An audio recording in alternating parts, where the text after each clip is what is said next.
that this day has been intended to be devoted to bringing life onto the path. I think we started there, and that we've been doing that the whole time we've been here together. So that's good. We're right on schedule. So.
So we'll start with our opening prayers.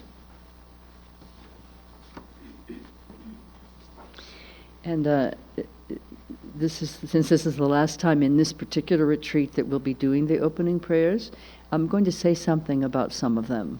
First, let's recite them, and then we'll come back. All mother sentient beings, especially those enemies who hate me, obstructors who harm me, and those who create obstacles on my path to liberation and all-knowingness, may they experience happiness, be separated from suffering, and swiftly will I establish them in the state of unsurpassed, perfect, complete, and precious Buddhahood. All mother sentient beings, especially those enemies who hate me, obstructors who harm me, and those who create obstacles on my path to liberation and all-knowingness, may they experience happiness, be separated from suffering, and swiftly will I establish them in the state of unsurpassed, perfect, complete, and precious Buddhahood. All mother sentient beings, especially those enemies who hate me, obstructors who harm me, and those who create obstacles on my path to liberation and all-knowingness, may they experience happiness, be separated from suffering, and swiftly will I establish them in the state of unsurpassed, perfect, complete, and precious Buddhahood. Thus, until I achieve enlightenment, I perform virtuous deeds with body, speech, and mind. Until death, I perform virtuous deeds with body, speech, and mind. From now until this time tomorrow, I perform virtuous deeds with body, speech, and mind. In the Buddha, the Dharma, and the Sangha most excellent, I take refuge until enlightenment is reached. By the merit of generosity and other good deeds, may I attain Buddhahood for the sake of all sentient beings. In the Buddha, the Dharma, and the Sangha most excellent, I take refuge until enlightenment is reached. By the merit of generosity and other good deeds, may I attain Buddhahood for the sake of all sentient beings. In the Buddha, the Dharma, and the Sangha most excellent, I take refuge until enlightenment is reached. By the merit of generosity and other good deeds, may I attain Buddhahood for the sake of all sentient beings. May all mother sentient beings, boundless as the sky, have happiness and the causes of happiness. May they be liberated from suffering and the causes of suffering. May they never be separated from the happiness which is free from sorrow. May they rest in equanimity, free from attachment and aversion. May all mother sentient beings, boundless as the sky, have happiness and the causes of happiness. May they be liberated from suffering and the causes of suffering. May they never be separated from the happiness which is free from sorrow. May they rest in equanimity, free from attachment and aversion. May all mother sentient beings, boundless as the sky, have happiness and the causes of happiness. May they be liberated from suffering and the causes of suffering. May they never be separated from the happiness which is free from sorrow. May they rest in equanimity, free from attachment and aversion. So I want to speak first about the altruistic motivation prayer. All mother sentient beings, especially those enemies who hate me, obstructors who harm me, and those who create obstacles on my path to liberation and all-knowingness, we wish them happiness, freedom from suffering, and complete enlightenment, that we dedicate ourselves to their enlightenment. It is the Drikung lineage in which we sit today that places this prayer first. We place first those that we think are obstructors, creating problems for us or causing harm for us on the path. We explicitly place them first. And sometimes it's a shock to the system to read these words. Is the mic on? It doesn't seem like it. Is it? Okay. Sometimes it's kind of a jolt to the system to read these words and actually be experiencing and meaning the meaning of them.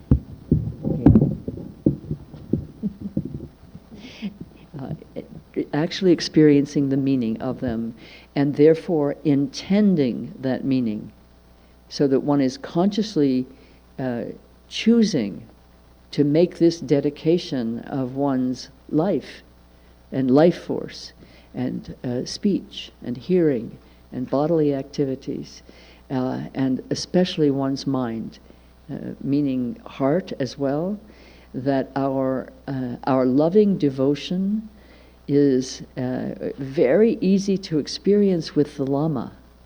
Yes? How easily we open like a lotus flower in loving devotion with the Lama. It's more like a rusty hinge to open in love and devotion to that one which causes us harm, or intends to, or appears to. Yes? Now, there's a whole set of verses in the 37 practices that starts with the group that I call the even ifs. And when you think of the even ifs and the several verses that follow them, think of this prayer. We want our conscious and then also eventually spontaneous response to harm to be to embrace that one like a precious treasure. Not only because our love is what we have to offer, but also because in relying upon that one, the obstructor, the harm doer, the so-called enemy, in relying upon that one, all our qualities of the Bodhisattva develop and grow. So that one is necessary to our path as Bodhisattvas. It's necessary to our accomplishment as Bodhisattvas. And at some point, probably not in this retreat, but maybe the next one, I'll speak at more at length about that. But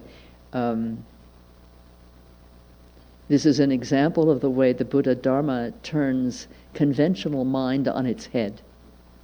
Now our feet are waving in the air, and we're quite confused. How is it that I can love more than even my precious child, the one who I think is trying to hurt me? Well, that's what you have to find out. You have to find out how it is possible to do that. There is no doing involved, but there's a lot of undoing involved. A lot of unlearning.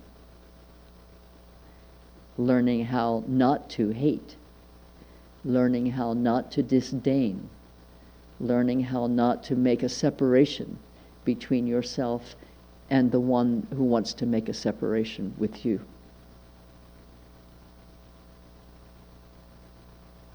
So this prayer that we start with in the Drikung lineage, this prayer is like a precious jewel for you to carry in your heart at all times. because it is so important to have harm doers and obstructors in order for us to really understand what love is, what compassion is, we need them. We need them. And so we have a fortunate circumstance. There are plenty of them in every life. In every life you will encounter those who are stumbling blocks for you, or appear to be stumbling blocks for you on the path. There will never be any lack of them, because our mind will always find a way to create the illusion of enmity or separation or obstruction when the mind itself is still impeded by its own obscurations. Yes? So this is an example of what I mean when I say the outward appearances are the mirror of our own condition. And when you recognize outer appearances in that way, there is no obstacle to your perfect practice. It's everywhere. The occasion for your practice is everywhere. The need for your practice is everywhere and in every moment. Your possibility of practice is everywhere and in every moment. And your capacity for practice is everywhere and in every moment. Is this clear? This is very important.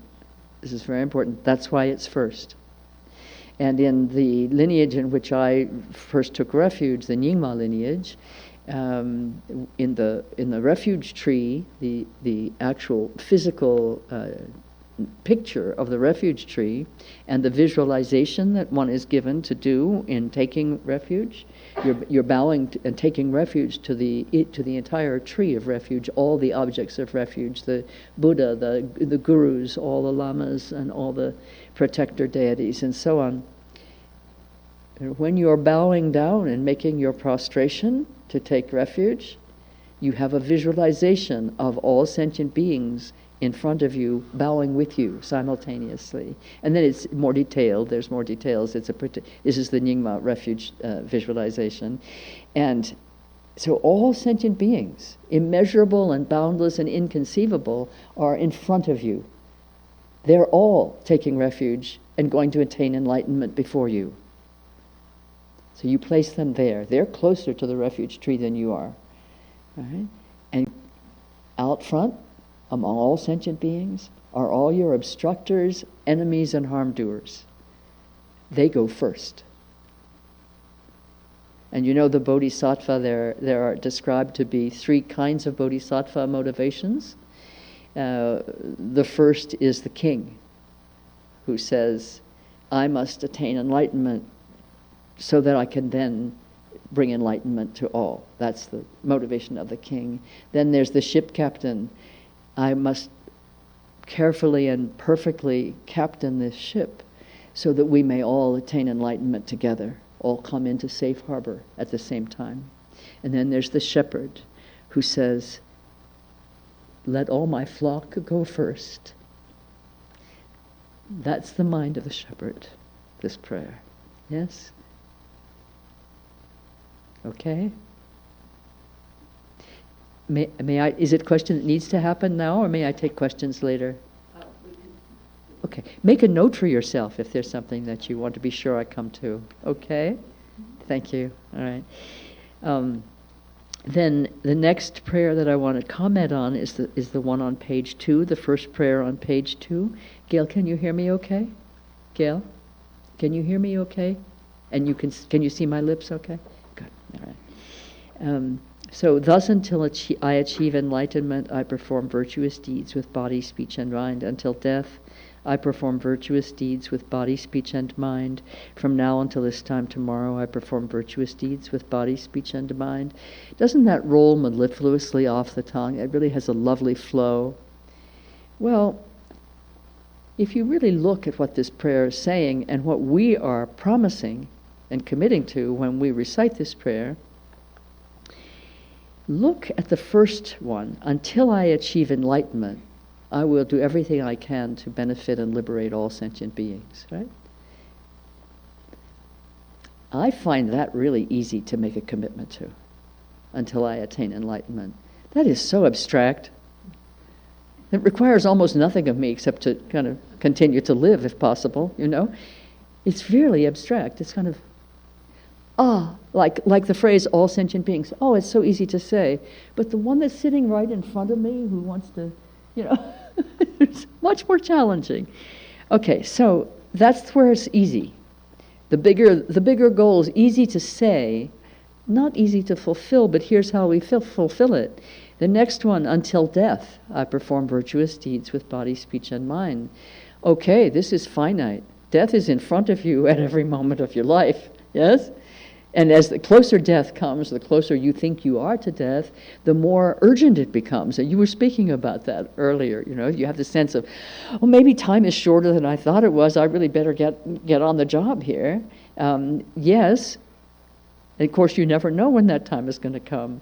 So this one should start to raise a slight alarm about how urgent it is to be practicing virtue with body, speech, and mind.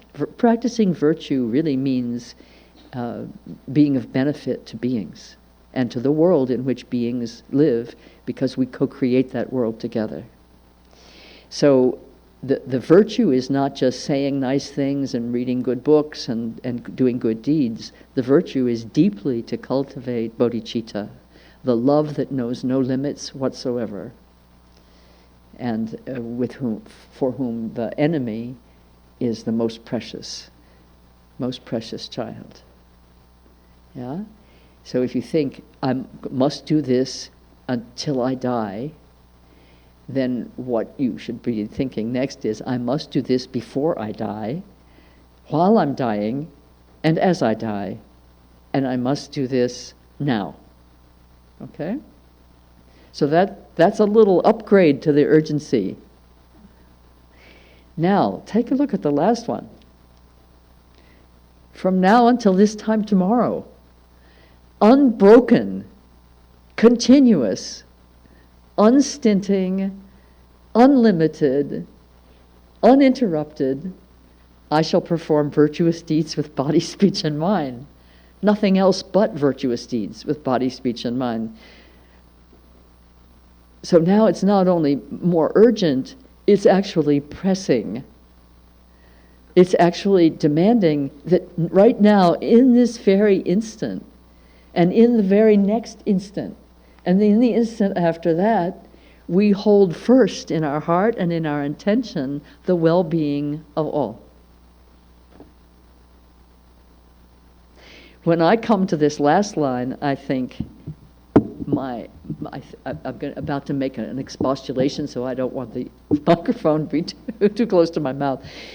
I think at that point, the Dharma is saying, gotcha. Yeah? That's the Dharma hook. First, it's dangling over here, and you're the fish in the sea of samsara. You're a bodhisattva fish, though, so you're really looking for a way to get out. So you're a fish in the sea of samsara.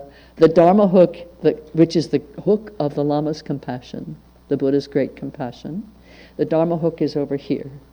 As long as it's way over here, you can stay in samsara happily. It comes a little closer, and samsara begins to feel a little uncomfortable. You know, it begins to press on you. When the hook is right here, here's my advice. You remember yesterday I confessed to you my undying love? Okay, this is your mother speaking. My advice is, when the hook is right here, bite it.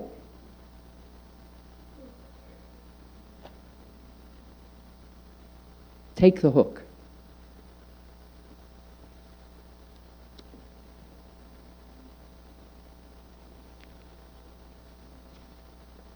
And then the refuge prayer we'll be speaking about today more, so I'm going to skip that one for now and go to the one on page 3. And this I call the Bodhisattva prayer. This is it, Coyote. This is it. This is the prayer that completely expresses what our intention is as bodhisattvas here in samsara. We address our love and our devotion and our efforts for all mother sentient beings, boundless as the sky. And that doesn't just mean quantity in this time and space, this realm. It means throughout all time and throughout space, which means both substantial and insubstantial. Both those beings who appear to have form and substance, whom we can actually interact with, physically or in memory or in image or in reading something about them, where they become vivid to us as human beings that we can identify with, or as critters. When I speak about beings, I'm never talking, or unless I specify, I'm never talking about just humans. And it's quite a stretch for some people to think of non-humans as sentient beings who desire and need to attain enlightenment in order to liberate all.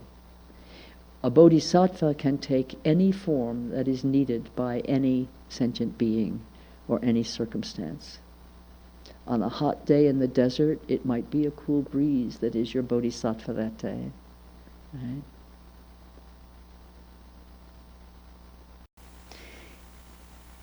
We are never without the help that is required. We may not see it, we may not be able to identify it, we may not recognize it. We are never without the love and compassion and companionship and support and rescue when needed of the great beings.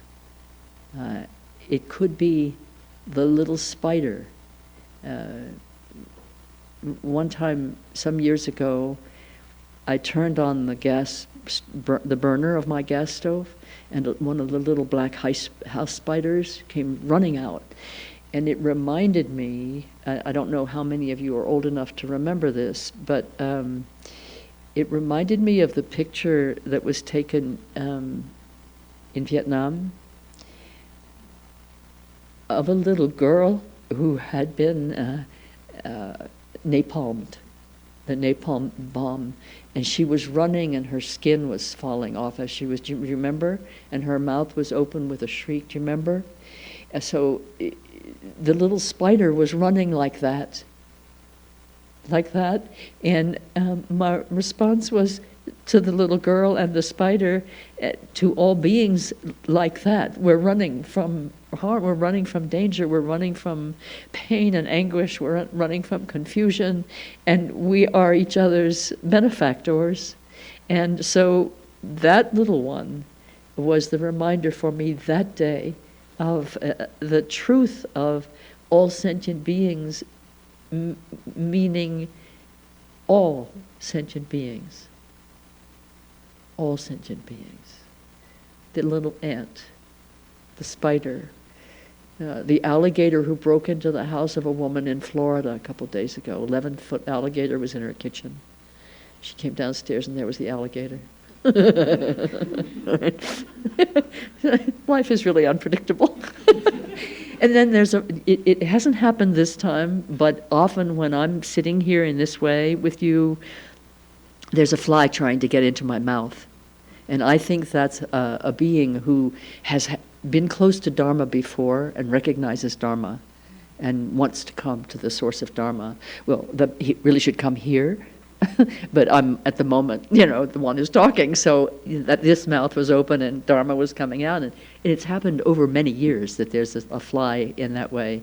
So look and become sensitive and aware of the other beings in your environment, the other beings who, like you, are seeking release from suffering and confusion and ignorance, and like you, may be bodhisattvas. Because that little spider, I call that little spider my Vietnamese daughter, right? That little spider could have been for me, and for me functioned in that instant as a great bodhisattva. That little spider gave me the lesson that I needed to have about how to be moving around in the world. I'm very forgetful. And besides, as long as we're living in a world, we have physical bodies and there's many little beings we don't even see, even to breathe in and out, we are taking the lives of sentient beings. So breathe out with gratitude, right? Breathe out with gratitude. And let that breath nourish, because that breath has been nourished. Yes? You see how it's a circle? And, I forgot what I was going to say next. That's all right. It's all right to forget. Did you have something that you wanted to say right now? Or? I just wanted to say I felt such love in what you just said. It was very helpful. I'm so sorry, honey. I can't hear you. I felt such love in what you just said. It was very helpful. Yes. I wanted to thank you. Yes, and that's what I felt with the spider. Yeah, thank you. Would you consider on this last precious day of this week coming forward so that I can hear you? It makes me kind of nervous, to be honest. Well, I won't step on. I'll try not to step on you. As I said, I'm careless, but I'll do my best. Where do you want me to sit? How about right here? Me too? Seriously? Me too? Yeah, come right here. Okay. Thank you. That's the paradox. You'd think the kind thing would be to say, oh, wherever you're comfortable. But she says she's nervous about coming forward, so I want her right here. I'm very nervous right now. Well, we're going to give you a minute to move all your furniture. I apologize to everyone. This is the day we bring life onto the path, so anything can happen. So, yes, sit between the two wires, because otherwise you're sitting on the... Oh, thank you. Okay, and you can use this for your papers right here. Okay. And then if I have to get up and move, you'll be the one who helps me. Yes. Okay? Thank you. Thank you. Thank you. I feel such love right now. It's incredible. Thank you, everyone. Do you still feel nervous or just feel I quivering feel with so much love? Yes. Which I don't ordinarily experience, so I'm very moved. Me too. So thank you, everyone. Me too. That's why you see my tears a lot when I'm teaching, is that we're all here together, and we're all in this state of love, and we're melting. It's not emotional tears. It's misting. We're melting. Rinpoche sometimes talks about our mind as being hard like an iceberg, and he talks about bodhicitta melting the iceberg of our mind. Well, here we are in the Arctic, melting away just like glaciers. Yes? There's another way to think of global warming.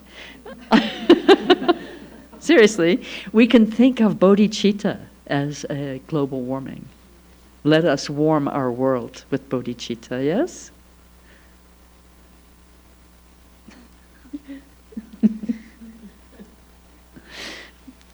Perfect. Okay, so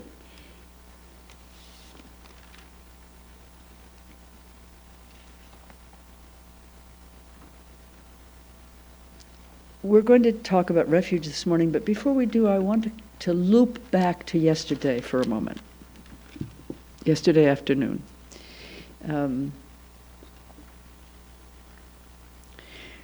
We talked about some things that give great trouble to our minds.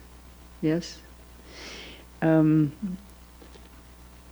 think that there was quite a clearing in our minds as we spoke together yesterday. That was my sense, that we opened up our categories, our conceptual categories a bit.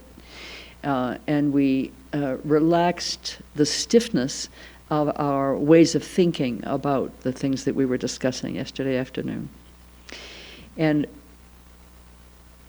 what I want to do right now is to take that discussion of the confusion that can arise on the path. When we sometimes have such a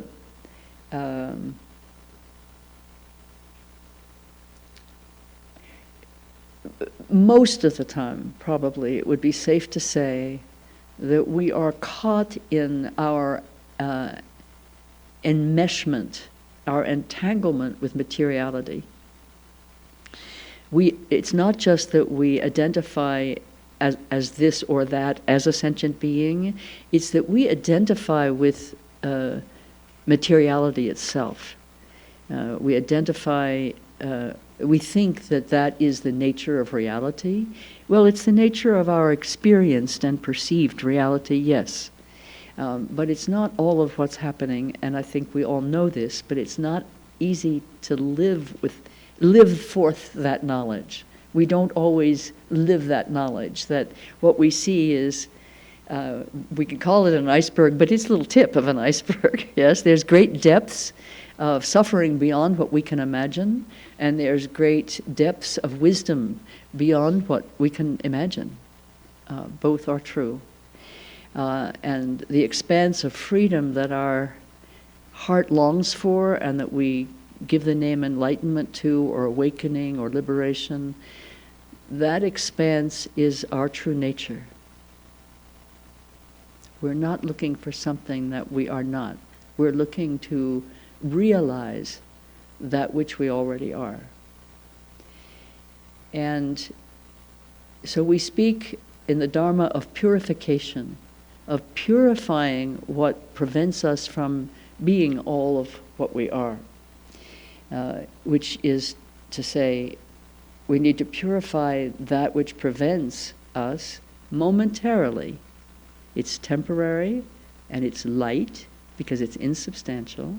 What prevents us from seeing our actual Buddhahood, that we are Buddhas, and we don't know that yet. We might know it intellectually because somebody told us, but we might not really know it yet. I think we don't really live as if we know that. So some years ago with my local Sangha, I just felt so sort of annoyed that everybody was still considering themselves just ordinary beings, just, like blocks of wood, that had temporarily had legs or something, just that totally identified with the material and the limitations of material existence. So I asked that for a period of time, I think it was 21 days, that we think of ourselves and one another and refer to one another as Buddha, Buddha Gail, Buddha Barbara. Easier to say to her than to me. Buddha Barbara. So we did that. Now talk about lightening up the environment. It was quite shocking in the most wonderful way. It was so refreshing that we were really, we had to stop and look at each other in a different way. You can't say, "Good morning, Buddha David," without looking. It's not like, "Morning, Buddha David, see you later." It's like, "Good morning, Buddha David." Your glance, your gaze, and your mind are bowing. And then we extended it to the mirror. And now everybody flinches at that, Barbara. Everybody flinches at looking at themselves in the mirror and really looking beyond the face. Remember I used the phrase about my friend Nancy, the other cat, I don't remember, somebody here seemed to know who she was. She's a sage who's a good friend of mine who lives in Utah, and she has the phrase of tear the face off your own reflection.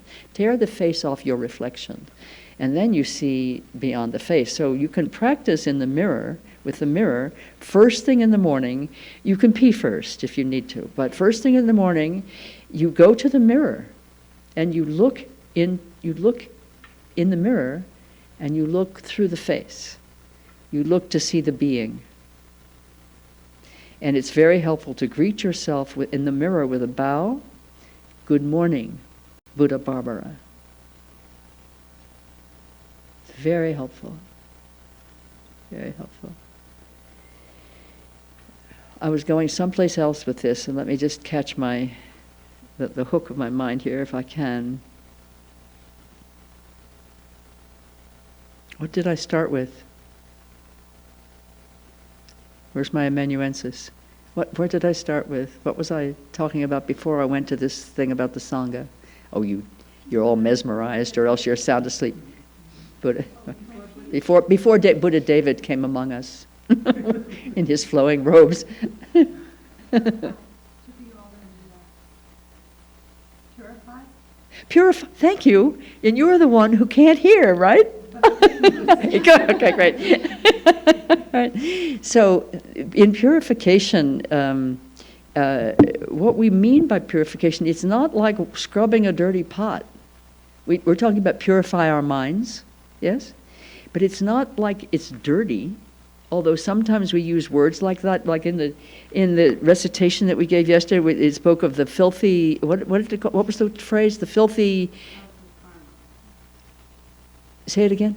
House of karma. Filthy house of karma. You really need to yell. Filthy house of karma. Yeah, filthy house of karma, right, yeah. So, thank you. Seriously, you have my permission and my actual plea. Please yell so that I can hear you. So the word filthy is really great when you talk about, the detritus that is the karmic wake that, we drag behind us. But when we talk about purifying the mind, it's not like scrubbing a dirty pot that then becomes clean when you scrub it. It's more like washing a window so you can see through it to see what was already there. Or letting the steam clear from the mirror so you can see your true face. The purification, the activities of purification, the activities of body, speech, and mind, of studying, reflecting, pondering, contemplating, meditating, acts of good for others, acts of care for the planet. These acts of purification clear away apparent obstacles, and not the obstacles so much, but the obscurations of mind. So we see what's already there. That's what it means to purify. Yeah? I would really like to have you take that to heart, because many of us have a Protestant upbringing or roots of Protestant thinking that we should all feel guilty most of the time. And I don't know if that rings any bells for, I think Catholics have it too, actually, and I think Baptists, it's not, let's just say that's an ecumenical, ecumenical view. And also I think the capitalism somewhat reinforces that, like if you're poor, it's your fault, and these kinds of things that make us have shame and guilt. Well, yes, there are things to be ashamed of. Only one, according to Garchen Rinpoche. Remember I told you that Milarepa said, in our school we are not ashamed of ourselves? So Rinpoche says there's only one thing to be ashamed of, and that's not taking the time to cultivate bodhicitta.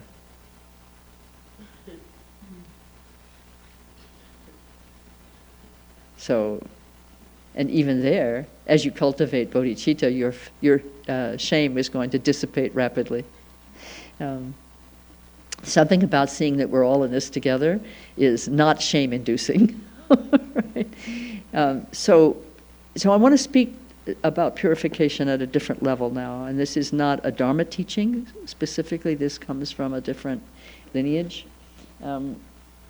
As I mentioned, I studied for quite an extended period of time with a very a great yogini who happens also to be a Native American teacher and lineage carrier in her own lineage. And sometimes I find that the teaching that's needed in a given moment is one that I've received through that lineage. So I always want to delineate it and make that clear, because we want to be very respectful of and grateful to our lineages. And certainly the teachings I received in that period of my life are still with me as dynamic wisdom that I share when it seems appropriate. So in the indigenous traditions of this continent, there is a phrase I'm sure many of you have heard that's called the ending times, the changing times, or the end times. Have you heard that phrase at all? It means, people think it means the end of the world. It does not mean the end of the world. It means there is a profound shift available and occurring, a shift in the mind, in the consciousness, the global consciousness. So the shift is is spoken of variously, and I'm not going to go into any of the details of that, but we could think of it as perhaps the shift from mind of separation to the mind of love. Yeah, we might just think of it that way for now, and that wouldn't be incorrect. So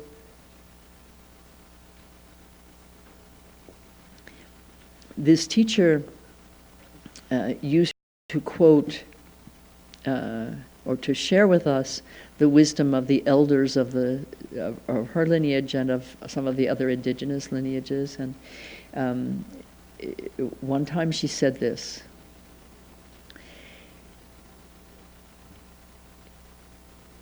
She said, "It is prophesied, or it is taught, that in the changing times, which we are in, you might have thought that day that we weren't yet there, but it's evident now that we are there. There is so much going on. You'll see what I mean in a minute, I think. That in the changing times, the elements of life are awaiting direction from the minds of human beings. And if human beings make the necessary changes quickly enough, the changes that are needed and that are in process now will be easier for all beings to bear, all beings on the earth to bear. If we don't make the change quickly enough, it will be more difficult for us.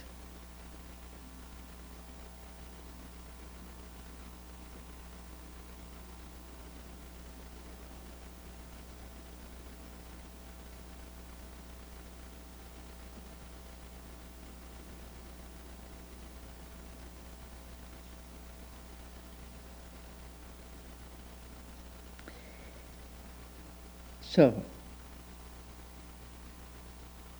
let's make the changes needed every day, instantly, in every way. We have changes at the planetary level that are probably to some degree beyond the point of no return. Or have reached the point of no return in some ways. Others, we may be able to. The inventiveness of human beings is extraordinary. You know, I wish I were going to be here long enough to see how human beings who really seek to create rather than to just dig their feet in, but seek to create responses to the emergency of the moment, how inventive and wonderful will be the solutions that may come up. So you'll have to whisper in my ear, because I won't be here to see that. But the purification is at the planetary level. That's what I want to point to. It's our minds, but we are the planet. Right? We are the planet. We are the earth. We're made of the elements of life. That's what creates us. That's how we live. We are that. We're the elements of life, and we are the matter. We are the actual matter of Mother Earth. You know what the Latin word for mother is? Mater. M-A-T-E-R. Think of that as matter. And it really matters how we work with mater. Yeah. So the purification that's needed is the purification of our minds. And the elements are also engaging purification. The winds that are sweeping away, the waters that are rising and cleansing, sometimes with devastating floods, the mountains of ignorance that are falling down, the fires of purification that are burning and burning and burning. These are the elements. And we will be confused by what we're seeing and experiencing if we think of this as only destructive. It's the way we react because we're identified with materiality. But if this is a process of purification, and you don't have to believe anything I'm saying, you know, you have to check it out. That's what the Buddha said, and I think and what he says is good enough for me. Don't believe what I say, test it. See if the world looks like this to you. This is another way of seeing things, and just check it out. Check it out. Test it against the observation of your own senses and against the clarity of your own mind. So the purification of the planet is occurring through the action of the elements and through our consciousness transforming intentionally. Some of it will transform even without our being aware of it, because it's maybe in the way. Right? So when I think about what we talked about yesterday, we talked about wrongdoing in Sangha, we talked about how confusing it can be to see people, whole groups of people or individuals acting in ways that seem contrary to the teachings that we're taking in as being the guidelines for a moral, ethical, and spiritual being, yes? But have you noticed that this which we might look at as a local phenomenon, like if you're in a Sangha where something is happening, maybe there's Sangha members who are at odds with each other, and you're thinking, wait a minute, this is a Dharma center, why are people fighting about something? Well, the answer is, crazy people come to Dharma centers because they need the Dharma, and we're all crazy in that way. So there's no mystery about it when you just get frank with yourself the way Rinpoche was frank with us about this. So, have you noticed that this that is a locally experienced, individually experienced, or experienced in small groups, or experienced in Dharma centers, or experienced in lineages, is being experienced in many denominations of religious life around the world? Has it escaped your notice? The purification process. Think of it when you have an infection in your body. It has to come out.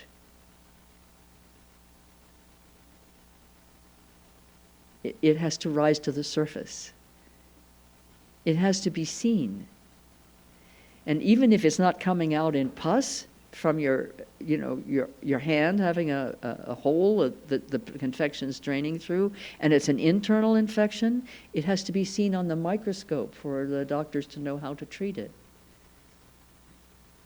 Sometimes whole limbs have to be cut off in order to stop infection from taking the whole body. Please think allegorically as you hear what I'm saying. Think about what you're seeing on our planet. Think about what you see in our communities. Think about what you see in our countries. Think about what you see as global interactions of nations. Think about what you see in families. Think about what you see in your own mind. These are all localities or sites or situations where purification is occurring. Purification is ongoing. Sometimes it's appears very devastating. Sometimes one loses one's life in order to purify one's mind. It's the process of cleansing that is removing what obscures our full development into. No, not development into, it's not a developmental process. Our standing up as who we really are. Beings of the nature of perfection. We are of the nature of perfection. And anything that appears to be other than that is an obscuration, or a temporary, adventitiously arising appearance.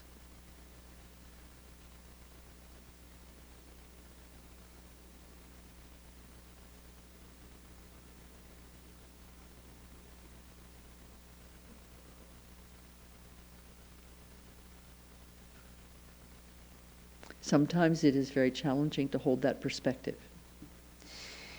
When things seem to be getting worse,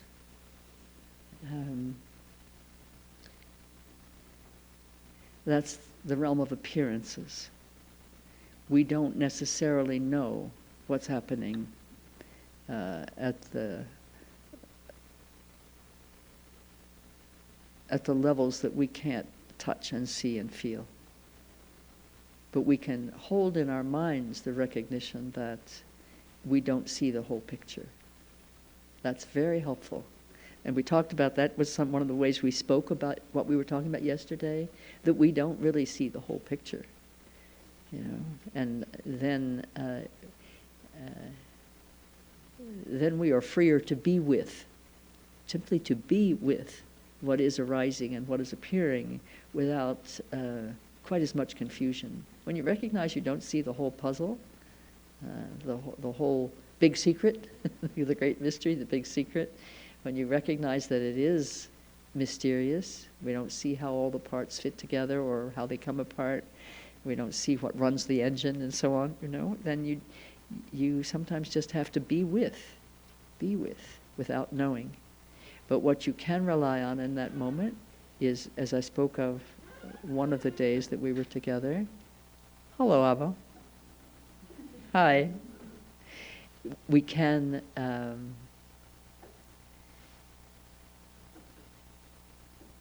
relax into the state of not knowing, wishing well, and loving, irrespective of appearances. Yes?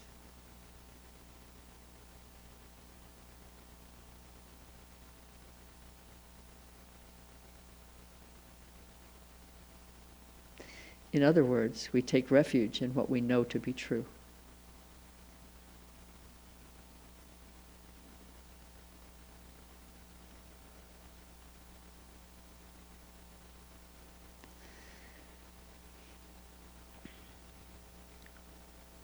Are there any questions or comments before we move on to talking about taking refuge in what we know to be true, the Buddha, Dharma, and Sangha?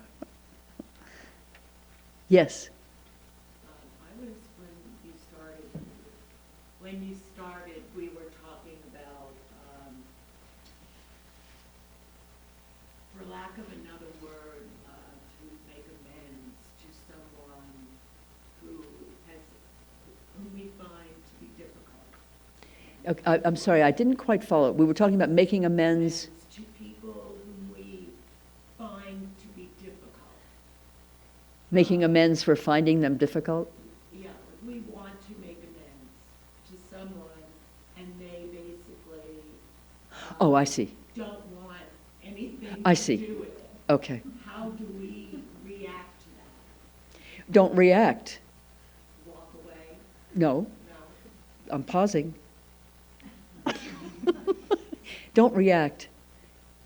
Gather yourself within, and then you will be able to respond. React is like this. That made a sound way over here. So reacting is like automatic. It doesn't leave much room for thought. It's like stimulus response, but a stimulus reaction. Responsiveness is with responsibility. Right? When you respond to something, you're present and not reacting out of personality level stuff, which we all have, but reacting with mind that has paused for a moment, and it could be just a split second, or it could be 10 years, and considered what is really happening here, and what is my choiceful response? What is the response that is of benefit to everyone? Yeah? We use that word react a lot, and if we can be aware of that distinction, it's quite helpful. That even to make that distinction brings a pause to the mind. Because we tend to go along like this. Tick, tick, tick, my little train is running on the track. And I may have to stop for a minute, but then I'm going to start up again as fast as, and that's not allowing us to take in the scenery and understand, the country we're moving through, whether it's a country of an instant or a country of a lifetime. Okay. Other comments or thoughts or questions before we move on? Yes, Patty? What you just shared a few minutes ago. You mean the tick, tick, tick, tick? No, before that, prior to that, was really helpful. I didn't sleep well. My mind was full of figuring things out. Mhm. And also the meditation this morning, my mind was still going. But that purification part really helped give it reason or some understanding and a relief. Good. That this is part of the conjuring. Good. Yeah. It helps me every day. Helps me every day to think and to have the perspective that the things that conventional mind would look at and say, oh no, the world is falling apart, or the wrong parties in government, or the this or that, or whatever, whatever the conventional mind wants to say in whatever country one's living in, or that conventional mind is a mind of habit, right? It's a mind of habit and of being influenced by externals, and then running along its little track, tick, tick, tick, tick, tick. That is spelled TK. It's in my book in several spots. Tick, tick, tick, tick. So that mind of convention will always seek conventional remedies. But, when I had cancer, I wasn't really interested in the Band-Aid. Nor was I was interested in the surgery because it was coming, and the radiation came soon after. But what I was really interested in was the profound change that experience of cancer made possible, and I didn't even know what the change was. But I was open to the experience being my teacher and my purifier and my open door, rather than holding it in the conventional mind. I had to have conventional medicine. The surgeon convinced me of that. And I asked him, because I was thinking, I didn't want conventional medicine. I wanted my macrobiotic diet and, all that. And I was a spiritual practitioner, and I was afraid of spiritual failure. That was the big fear I had about cancer. Not that I was going to die. I was afraid that my having had cancer would be because I was a spiritual failure. That's how tricky our mind can be. That's how tricky our mind can be. But then, this is bringing life onto the path. I'm bringing my life onto your path here, right? So, but then, because of the nature of the cancer, it was a female cancer, and all those organs had to be removed. So I thought, well, given location, let's have this be a rebirth, and that changed the whole thing. So Susan Sontag used to write about the illness as metaphor, the body as metaphor. Take a look at some of her writing. So, well, I'm losing my train of thought a lot. That's all right. Tick, tick, tick. So, other comments or questions? Yes, Gail. Sort of a comment. You have to speak loudly. I don't hear very well. In heinous things that I might have done in the past, it comes that to understand the influences that made these things happen, and then understand the karmic results and how to mitigate them. And I've done some pretty terrible things in my past, and through the teachings, I can look at them and say, ooh, how can I mitigate this? I can't change it because it's gone. I can't change who I've hurt or the situation, but I cannot repeat it. And through the Dharma, I can mitigate the influences. Am I making sense? Mm-hmm. I don't think so much of mitigating the influences. I think of not doing it again. Right? But there are three things that are helpful to us when we see our karmic outflows, when we see what karma has wrought, right? And is wreaking at present. When we know that we're acting out of influences that are karmic and out of karmic predisposition. Yeah. Because it's not just, oh, I have this seed of cause and it's going to cause that action. Because we are habituating all the time, we're making things habitual. Because of that, we don't plant that seed once, right? I had a friend once who did a practice that I gave her, and it was very powerful for her, and it was a purification practice, and she came back and said, great, it was just wonderful. And then I said, wonderful, you should do that practice for a while every day. She said, why? It worked. And so I had to say, you didn't just plant that seed once in the garden. The garden is growing. The seed has been very prolific. You may not see that, but you will see it again. You'll see the result again of that karmic seed. So I think I spoke about this briefly, but it might have been very brief when we were talking in verse 2 about the 3 poisons, the 3 afflictive emotions. So this is what I want you to hear, because I think this is a response to your question, or your concern, rather.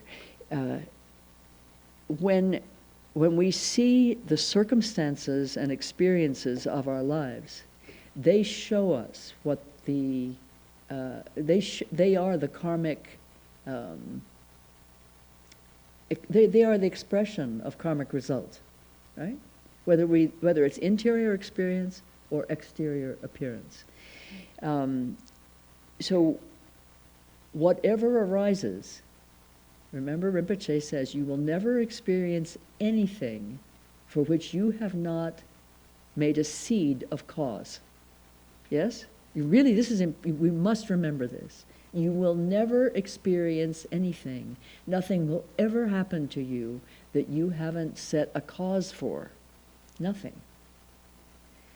This makes very spacious and very intimate our relationship with karma. Yes? So when anything is in your field of experience, inner or outer, here are the 3 remedies. Take out your paper and pencil. You don't need to, because I'll never stop repeating it. Besides, you'll have this on YouTube. All right. So, don't grab it. Don't push it away. And don't make up a story about it. What was the first one? Don't grab it. Don't push it away. Don't make up a story about it. These are the 3 poisons: grasping, repulsion, and confusion.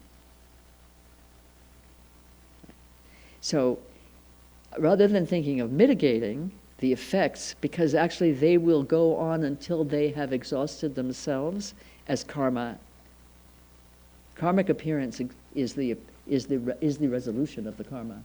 And it comes to an end when it's complete, not because you've tried to get in the way. Right? So what we can do is not create new karma of the same on top of the old. That's what we can do.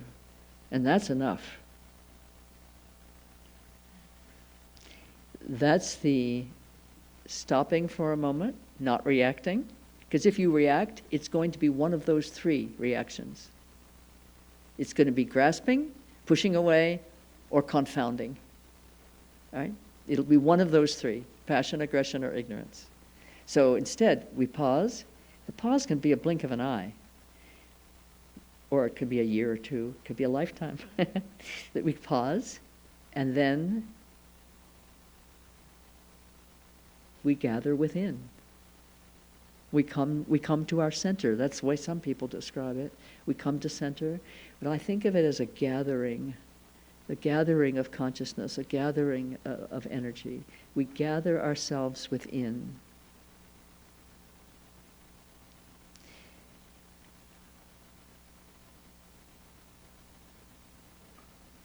And from there, because with the inward attention, we see our mind's condition, and we are resting. Even if we're not quite aware of it, we're resting in our natural state. when we gather within, you know, that movement that, remember I've described to you that movement of drawing within? Sometimes I draw down so that I'm drawing down energy and light. Other times I just simply go into the center.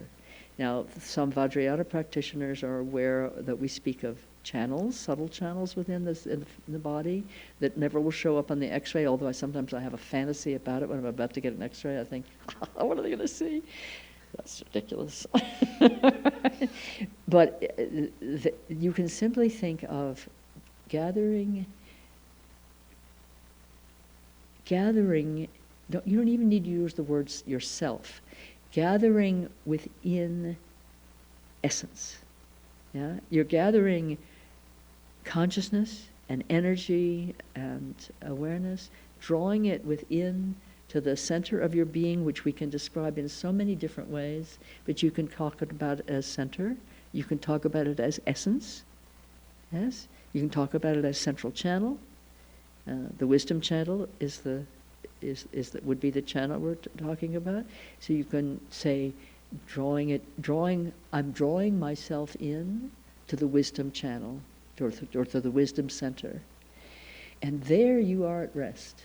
Even if it's 1 instant, that rest, being at rest in the center of your own wisdom nature, that is rest. That's the rest we're longing for. That is true rest in that moment. That is like when you cultivate the inner gaze and you look within.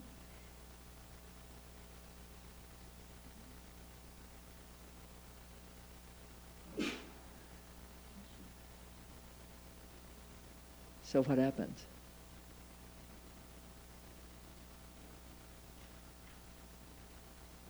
Okay.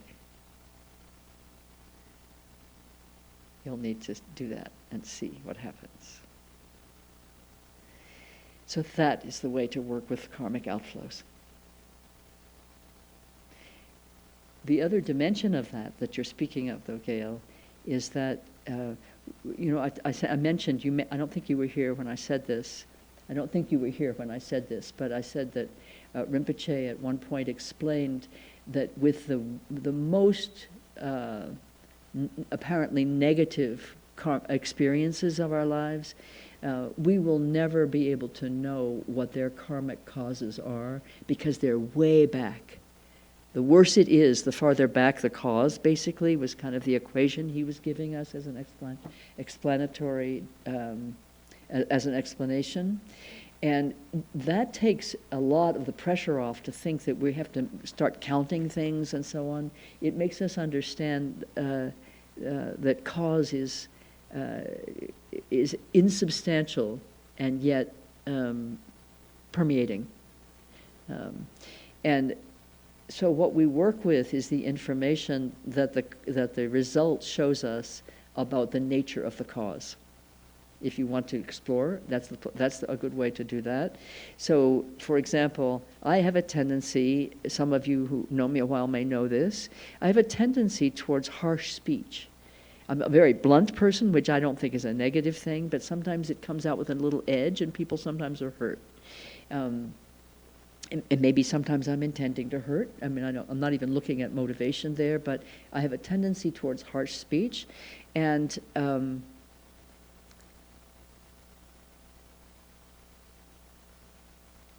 what I need to see then is that that's a tendency. People say, oh, I didn't mean it. I was kidding, But if it happens more than 3 times, that's a karmic predisposition. So then I know to recognize that there's karmic cause that I've set, and I have now the predisposition to harsh speech. So I want to avoid every occasion of adding another link to that chain of cause. Yeah, so that's a way that it's useful. You can see by the karmic result something about the nature of the cause. Even if you don't do a book study of all the 4 different kinds of karmic, effects and so on, and I haven't done that in any depth, so I can't speak to that.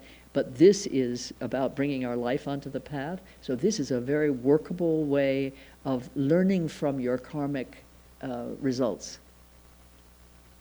So 2 things then. One is not piling it on, which is not reacting with the 3 afflictive emotions of grasping, pushing away, or confounding.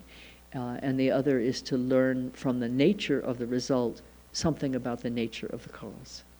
Yeah? Is that helpful, practical, in a practical way? Good. Yeah. Do you realize what we're doing right now? We are actually taking refuge in the Dharma, not as a refuge ceremony, but as a practical matter.